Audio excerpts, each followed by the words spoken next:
Alright, আজকে আমরা দেখব ডলস হাউসের সামারিটা। ওকে, ডলস হাউস সম্পর্কে আমরা যা যা বলার ডিটেলস, টিডবিটস, কি ফ্যাক্টস আমরা লাস্ট ক্লাসে বলেছি।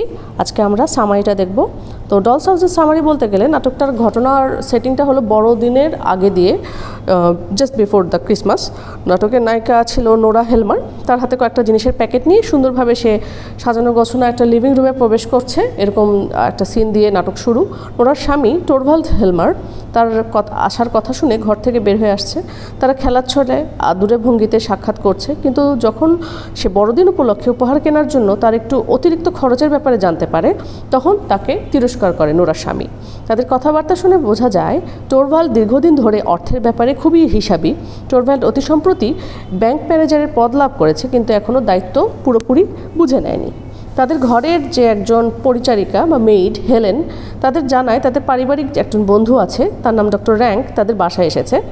একই সময় আরও একজন অপরিচিত অতিথি, তাদের স্ট্রেঞ্জার একজন, তাদের বাসায় আসছে। প্রথমে নোরা তাকে ভালোভাবে চিনতে পারেনি। সে ছিল নোরার স্কুলের বান্ধবী ক্রিস্টিন লিন্ড। দুজনের মাঝে দেখা নাই প্রায় বছর 10 হয়েছে।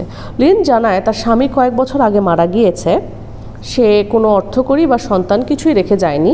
নোরা জানায় তার স্বামীর মৃত্যুর খবর পত্রিকায় পড়েছিল, বাট ব্যস্ততার কারণে তাকে বান্ধবীকে চিঠি লিখতে পারেনি।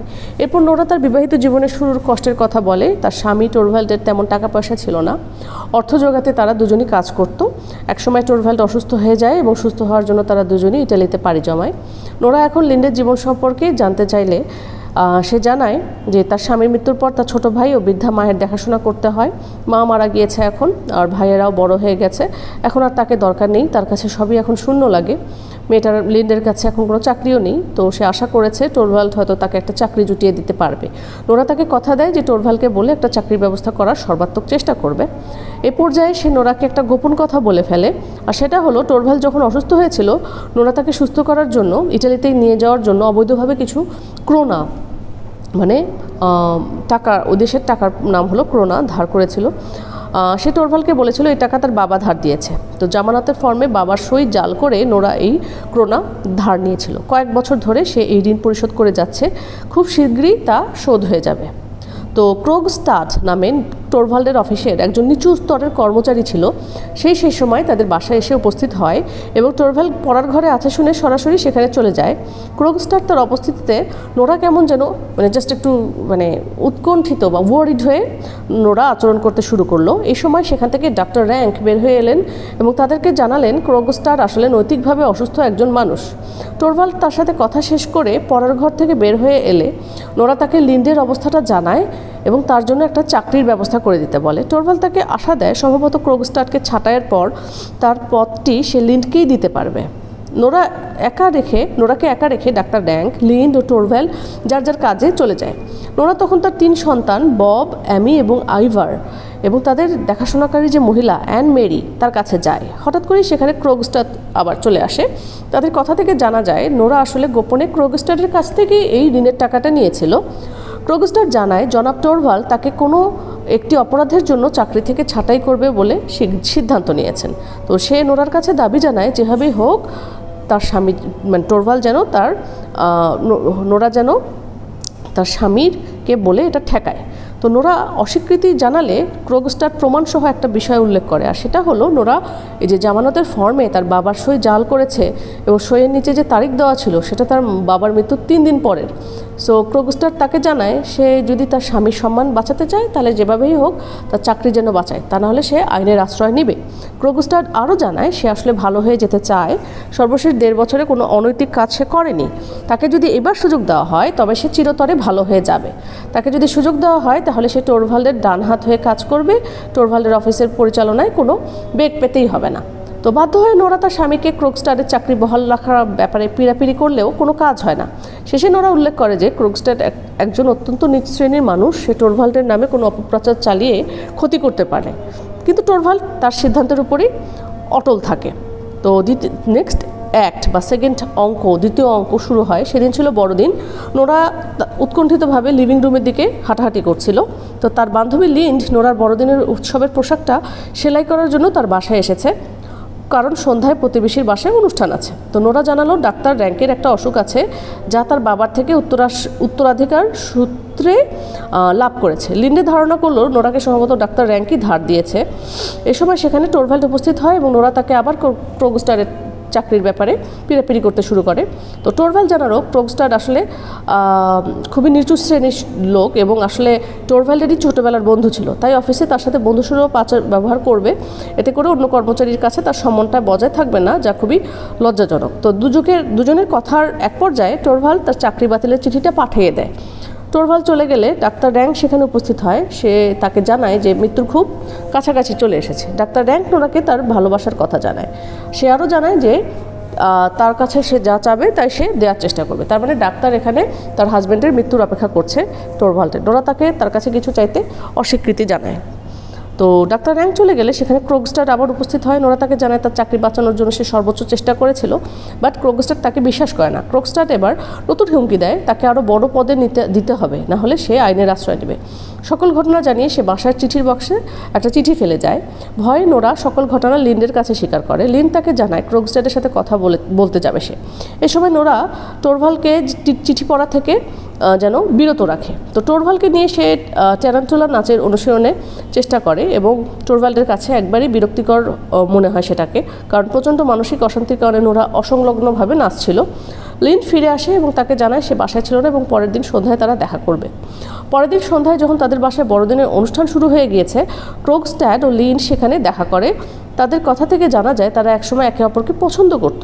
বৃদ্ধা মা ও ছোট দুই ভাইয়ের খরচ জোগাড়ের জন্য বাধ্য হয়ে লিন্ড একজন ধনী মানুষকে বিয়ে করে। এখন তার মা ও স্বামী মারা গিয়েছে, ভাইয়েরাও বড় হয়েছে, তাই তাদের পারিবারিক কোনো বাধ্যবাধকতা নেই। ক্রোগস্টার চাইলে তাকে সে আবার বিয়ে করবে এবং এতে করে ক্রোগস্টারের সন্তানদের দেখাশোনা করতে পারবে। এটা শুনে ক্রোগস্টার খুবই খুশি হয়। তাকে জানায় যে চিঠি এখনই ফেরত নিয়ে আসবে আর কি। লিন্ডকে বলে, লিন্ড তাকে বলে এটা করার দরকার নেই, চিঠি আছে সেখানেই থাক, এতে করে নোরা আর তার স্বামী দুজনের অবস্থা নিয়ে একে অপরের কাছে পরিষ্কার হয়ে যাবে।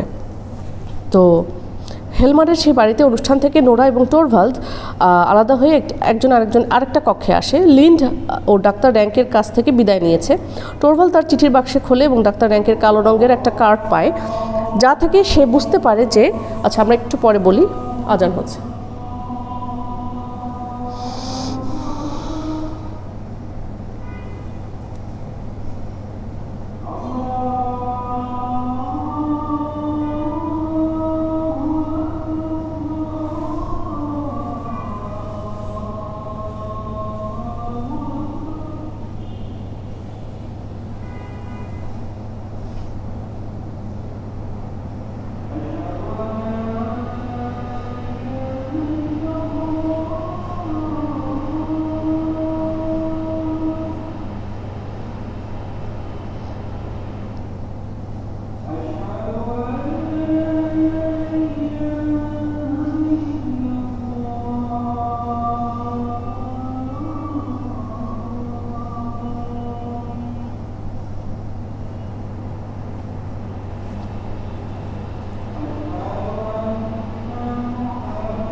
আচ্ছা, আমরা কোথায় ছিলাম? যে টোরভাল্ড তার চিঠির বাক্সটা খোলে এবং ডাক্তার র্যাঙ্কের কালো রঙের একটা কার্ড পায়, যা থেকে টোরভাল্ড বুঝতে পারে যে টোরভাল্ড নিজেই খুব শীঘ্রই মারা যাবে। টোরভাল্ড তখন ক্রোগস্টারের চিঠিটা পড়ে এবং যা বোঝার বুঝে যায় এবং মারাত্মকভাবে রেগে যায়। নোরাকে সে একজন ভণ্ড, প্রতারক ও মিথ্যাবাদী বলে আখ্যা দেয়। সে তার জীবনের সকল শান্তি নষ্ট করেছে বলে দাবি করে। তাকে আর তার সন্তানদের দেখাশোনা করতে দেওয়া হবে না বলে জানায়। এতে করে তার সন্তানরাও আর তার মতো ভণ্ড ও মিথ্যাবাদী হিসেবে গড়ে উঠবে না, বেঁচে যাবে তারা। তো হেলেন সেই সময় ক্রোগস্টারের আরেকটি চিঠি নিয়ে আসে। সেখানে সে নোরার পিতার জাল সইকৃত জামানতের কাগজটি পাঠিয়ে দিয়েছে। সেটা দেখে টোরভাল্ড মারাত্মকভাবে খুশি হয় এবং নোরাকে জানায় যে সে তাকে ক্ষমা করে দিয়েছে। কিন্তু তার আগের কথাগুলো নোরার মনে মারাত্মকভাবে প্রভাব ফেলে। তো নোরা নতুনভাবে চিন্তা করতে শুরু করে। সে বুঝতে পারে এরকম একসময় যে সে তার পিতার হাতের পুতুল ছিল, এখন সে তার স্বামীর হাতের পুতুল।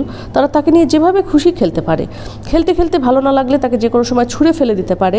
সে তাকে জানায় তাদের 8 বছরের বিবাহিত জীবনে তারা একে অপরকে একেবারেই বুঝতে পারেনি। নোরাকে নিজেকে এবং তার আশেপাশে সব কিছু বুঝতে হবে, এই বলে সে বাড়ি থেকে কিছু পোশাক নিয়ে বের হয়ে যায়। সো ওভারঅল নোরার যে সেলফ রিভিলেশন, আত্ম উপলব্ধি, সেলফ এপিফেনি, সেখান থেকে একজন মানে ফ্রি উইল, একটা স্বাধীন চেতা মানুষ, যেরকম স্বামীর হাতের ঘুঁটি, বাবার হাতে এরকম নেচে বেড়ানো, এগুলো জীবন থেকে একটু শান্তি, একটু শ্বাস ভরে শ্বাস নেওয়া, একটু শান্তির মতো শ্বাস নেওয়া, ভালো মতো বাঁচা, এই ফ্রি উইলের জন্যই নোরা সেখান থেকে বের হয়ে যায়। আর এখানেই এই ডলস হাউস নাটকটির নামকরণের সিগনিফিকেন্স বা সার্থকতা।